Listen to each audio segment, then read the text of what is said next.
వృశ్చిక రాశి వారికి అంటే విశాఖ నక్షత్రంలో 4వ పాదం, అనురాధ నక్షత్రంలో 1, 2, 3, 4 పాదాలు, జ్యేష్ఠ నక్షత్రంలో 1, 2, 3, 4 పాదాల్లో జన్మించినటువంటి వారు ఎవరైతే ఉన్నారో వృశ్చిక రాశి జాతకులు, వారికి ఆదాయం 5, వ్యయం 5, రాజపూజ్యం 3, అవమానం 3. చాలా అద్భుతంగా ఉంది వీళ్ళకి. ఎందుకంటే రాజపూజ్య అవమానాలు సమానంగా ఉన్నాయి, అలాగే ఆదాయ వ్యయాలు సమానంగా ఉన్నాయి.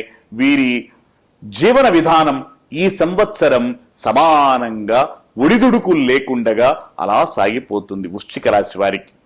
వీరికి సెప్టెంబర్ 12 దాకా గురువు ఏకాదశంలో సువర్ణమూర్తి, ఆ తర్వాత వ్యయంలోకి వెళతాడు. శని సంవత్సరమంతా కూడా ద్వితీయంలో రజతమూర్తి. ఆగస్టు 17 దాకా రాహువు 10వ ఇంట ఉంటాడు. కేతువు చతుర్థంలో సువర్ణమూర్తి.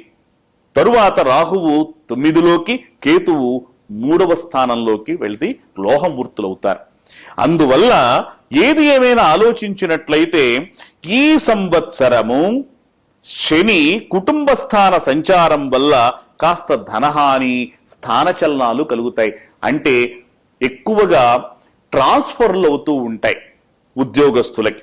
అలాగే ఇక్కడ రాహువు రాజ్యస్థాన సంచారం వల్ల పై అధికారులతో అప్పుడప్పుడు ఏవైనా మాటల్లో పొరపచ్చాలు వచ్చి తగవులు ఏర్పడవచ్చు, గౌరవం భంగపడవచ్చు.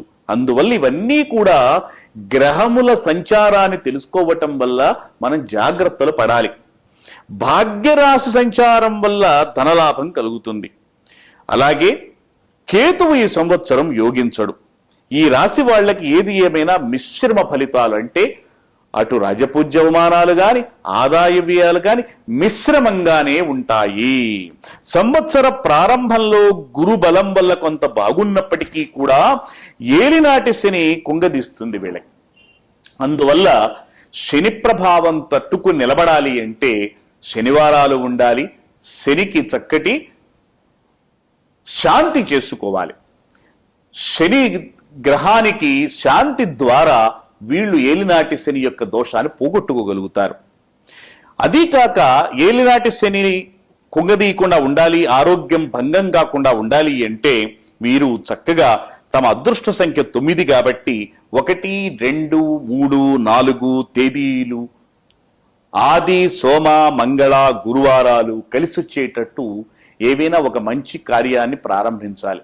విద్యార్థులైనా, ఉద్యోగస్తులైనా, వ్యాపారవేత్తలైనా, లేకపోతే రాజకీయ రంగంలో ఉన్నవారైనా, సినీ రంగంలో ఉన్నవారైనా, ఎవరైనా సరే ఇదిగో 1, 2, 3, 4 తేదీలు ఆది, సోమ, మంగళ, గురువారాలు కలిసి వచ్చేటట్టుగా ప్రారంభిస్తే వాళ్ళకి యోగప్రదమవుతుంది.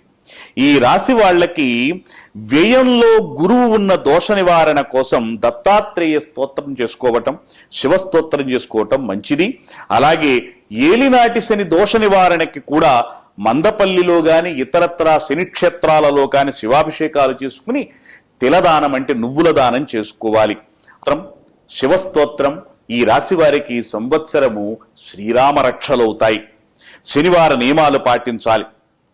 ఏది ఏమైనప్పటికీ కూడా దైవారాధన వల్ల ఎటువంటి గ్రహములనైనా కూడా మనకు అనుకూలంగా మనం ప్రసన్నులుగా చేసుకోవచ్చు.